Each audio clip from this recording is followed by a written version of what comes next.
Assalamualaikum warahmatullahi wabarakatuh. Hai semuanya, selamat datang di channel Edukasi Mutiara. Bersama saya Mutiara. Pada video kali ini kita akan membahas mengenai relasi dan rekurens. Nah, rekursif dan rekurens.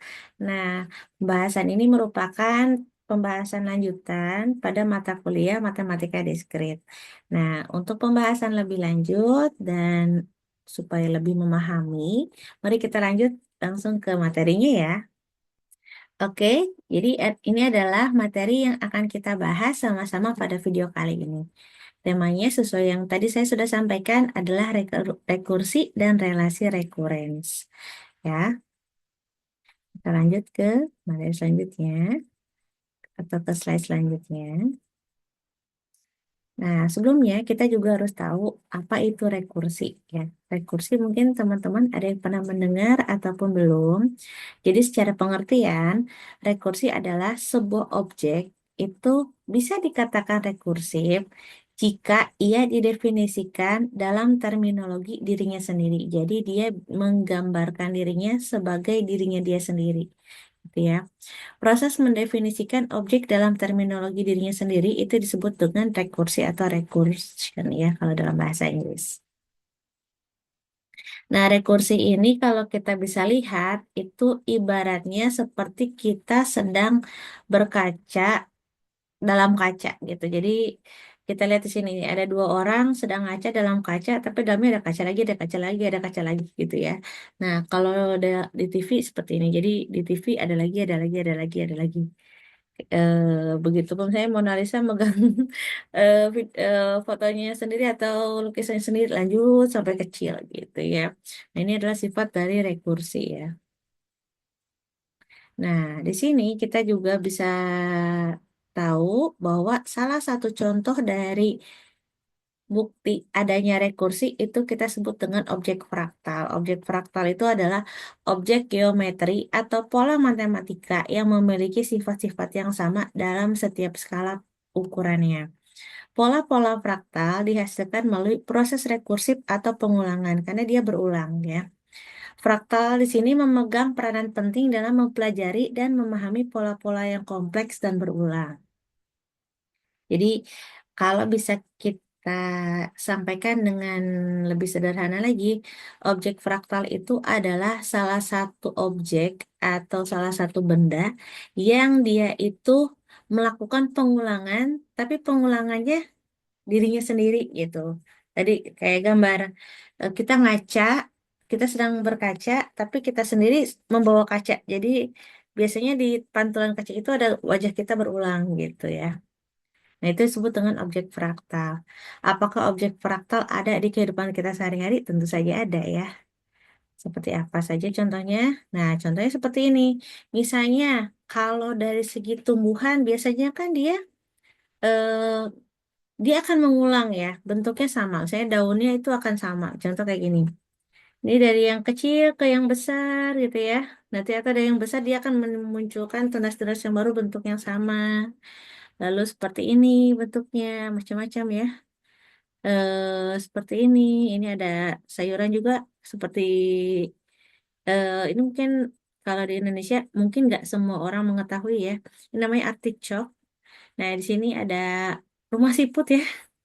Nah, di sini juga bentuknya sama dan ini adalah beberapa objek fraktal yang ada di kehidupan kita sehari-hari. Apakah hanya ini? Tidak ya.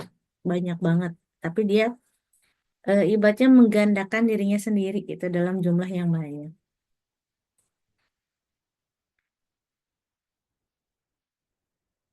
Nah, fungsi dari rekursif itu ada dua jenis. Yang pertama adalah basis.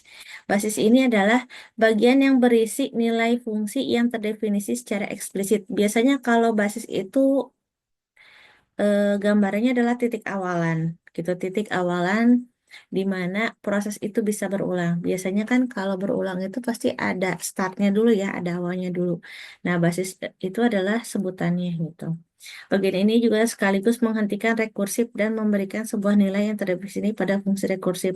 Jadi basis ini berfungsi untuk dasar dan akhir. Jadi berulang ini biasanya bukan tanpa akhir ya, tapi biasanya ada patokannya gitu. Recurrence sendiri adalah bagian yang mendefinisikan fungsi dalam terminologi dirinya sendiri, berisi kaidah untuk menemukan nilai fungsi pada suatu input dari nilai-nilainya pada input yang lebih kecil. Jadi pengulangan ya, gitu ya.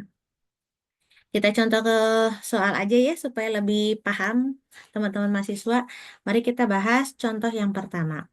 Contoh yang pertama adalah misalkan didefinisikan sebagai rekursif sebagai berikut. Contoh di sini ada Fn 3, yang di atasnya ini bawahnya ada 2F dalam kurung N-1 plus 4, kurung tutup plus 4. Di mana yang pertama itu N-nya itu sama dengan 0. Ini kita sebut dengan basis ya. Yang di bawah kita sebut dengan recurrence atau pengulangannya. Nah, soalnya adalah tentukan nilai F4. Nah, jawabannya, karena nilai basisnya ini kita bisa lihat bahwa nilainya adalah 3, maka kita ambil nilainya yang lebih dari 3. Jadi kita ambil lebihnya gitu. Misalnya Bu, kalau saya mau ngambilnya 5, 10 boleh banget ya. Jadi kita ambil yang lebih mudahnya dulu. Jadi kita plus 1. Nah, kita tulis dulu nilai Fn-nya atau nilai basis awalnya, di mana Fn ini berisi dari 2F, N-1 plus 4. Ini dari mana? Dari sini yang bawah ya. Lalu kalau misalnya kita anggaplah ambil nilai N-nya itu sama dengan 4. Karena kan dia N-nya harus lebih besar sama dengan 3 ya. 4. Misalnya berarti kita tulis F4, karena N-nya kita ganti jadi 4. 2F, N-nya jadi 4, N-1 plus 4. Gitu ya. 2F, N-1 berarti 4 kurangi 1 jadi 3 plus 4. Nah, kita lihat di sini. Nah, 2F 3 plus 4. Nah, kita fungsikan lagi yang tadi. 2F N-1 dalam kurung plus 4. Jadi 2, ini yang 2 yang awal, yang di atasnya. Nah, 2F ini berasal dari sini ya. 2F. Nah, 2F di sini adalah pengurangannya 3 diambil 1 jadi 2 ya. Ya, betul. 2 kurangi 1 plus 4 plus 4. Begitu kan dia akan menghasilkan 1 ya. Turunin lagi 2 2 lagi berarti ini 2F 1 ya, plus 4 plus 4 ya. Karena dia angkanya kan ada angka 2-nya ya. Lalu di sini ada turunin lagi karena kan N-1 ya, N-1 berarti saya kalau 1 ya 1 sampai jadi dia F-nya 0. 2 dalam kurung 2 dalam kurung 2 dalam kurung 2 F0 plus 4 plus 4 plus 4 plus 4. Nah, F0 kita ketahui bahwa basisnya adalah 3. Maka saat F0 itu ada, maka kita bisa inputkan angka 3, substitusi angka 3 pada F0. Sehingga tinggal dijumlahkan saja. Seperti hukum pada PEMDAS, maka kita akan maksimalkan dulu hitungan yang berada pada simbol kurung. Gitu ya. Nah, simbol kurung di sini berarti kita tambahkan dulu. 2, F0-nya diganti jadi 3, berarti 2 kali 3 tambah 4, 10. Lalu kita jumlahkan lagi yang belum. 2 dikali 10 tambah 4, berarti 20 tambah 4 jadi 24. Kita jumlahkan yang lain. 2, ini 2 kali 10, 20 tambah 4, 24. Plus 4, berarti di sini kita jumlahkan 2 kali 10 20 tambah 4 24 plus 4 plus 4. Kita jumlahkan lagi yang di bawahnya. 2 kali 10 plus 4 berarti 24 plus 4 plus 4. 2 kali 2 4 plus 4 48 tambah 4 52. Lalu 2 kali 52 plus 4 sama dengan 108. Gitu ya. Cukup mudah, cuman memang agak hati-hati saat pengulangan. Nah, cara yang lebih mudahnya juga ada. Caranya seperti apa? Pertama, kita tulis dulu Fn-nya dulu ya. Fn-nya di sini ada 2 Fn-1 plus 4. Di mana F0-nya itu adalah 3. Ya, basisnya ada 3. Maka F1-nya adalah 2F.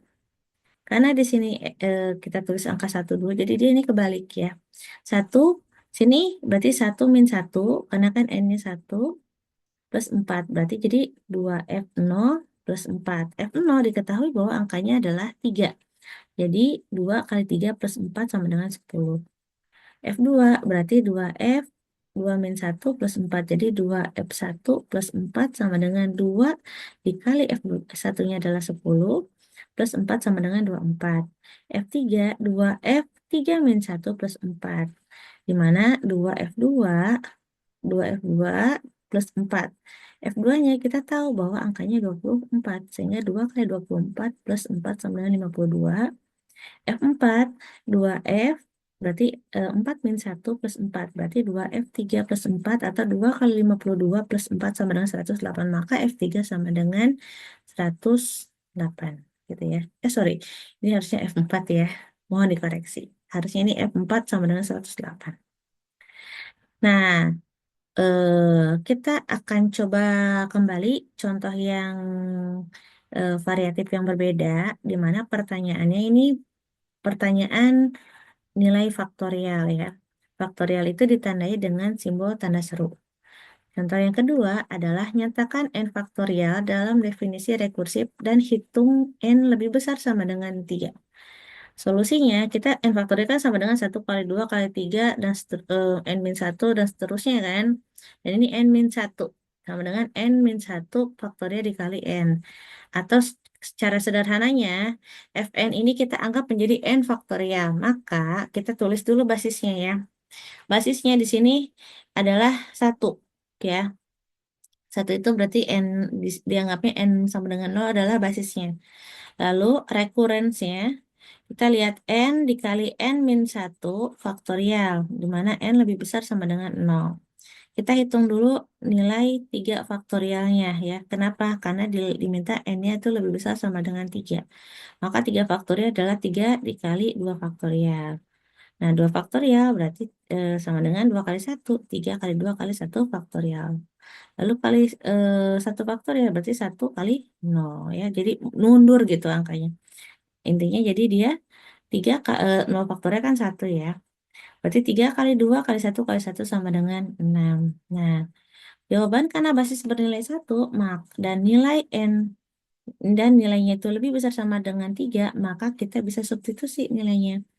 Di mana n faktorial, Fn ini sini adalah n dikali n min 1 faktorial.